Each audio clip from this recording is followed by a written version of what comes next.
Good morning. Welcome. Chodesh Tov. Happy Rosh Chodesh. Second day of Rosh Chodesh. Welcome to Kilat Shari Torah's daily review of Maimonides' 613 Mitzvot, the Sefer HaMitzvos for Wednesday, February 2nd. Today is the day Yom Aleph, first day of Adar Aleph, Adar Rishon, second day of Rosh Chodesh. We were in the middle of talking about prohibitions yesterday, specifically prohibitions that are familiar to us from the laws of kashrus. We are forbidden to eat any swarming winged insect.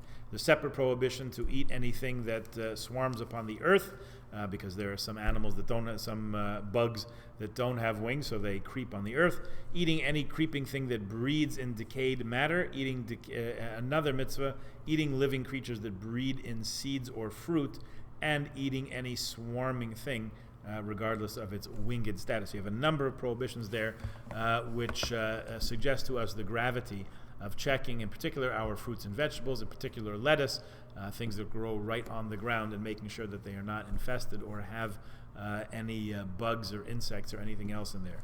I have to be very careful about that. People think that raw vegetables. What could be wrong with raw vegetables? All of these prohibitions of the Torah are what could be wrong with it. So you got to be careful. Check the lettuce. We're not allowed to eat nevela. Nevela is an animal which died of its own sickness or illness or whatever it was, or died in the field, so of some other cause, as distinct from the next prohibition, which is eating treifa. Now we call treif anything that doesn't have any otherwise kosher appearing food that may not have hechsher on it, may not have kosher provision. In our shorthand parlance, we call that treif, as a blanket term for non-kosher foods.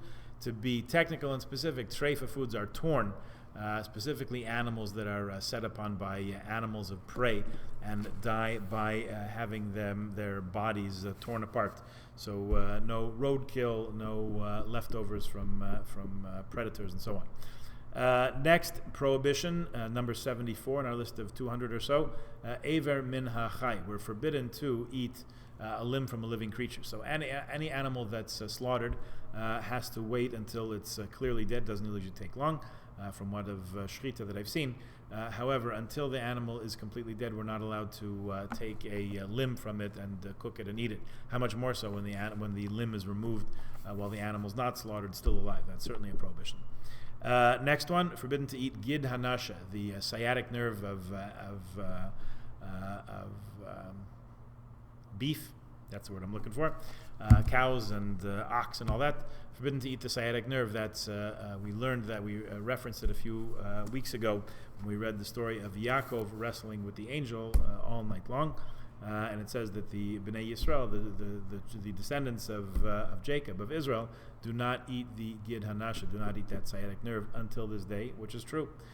That insider baseball is the reason why it's very hard to find a kosher filet mignon, because that part of that cut of the meat, the hindquarters, is where the sciatic nerve is found. And generally speaking, in North America, those who check it, once the animal is slaughtered and checked for the lungs are checked for kashrus, so then there's someone called the treber, the menaker, who removes all the forbidden fats and nerves from the meat. Usually, it's so this sciatic nerve is so deeply embedded in the meat that it's more trouble than it's worth to remove. However, in some places, I believe the UK still serves, and probably other places around the world also, you're able to get the kosher filet mignon. So if that's what you're hankering for, it's out there somewhere. We're forbidden from eating blood. It's a Torah prohibition to eat blood. That is why we first of all slaughter in a proper fashion, in the kosher and humane fashion, and we also salt and soak and salt to remove the blood from the animal.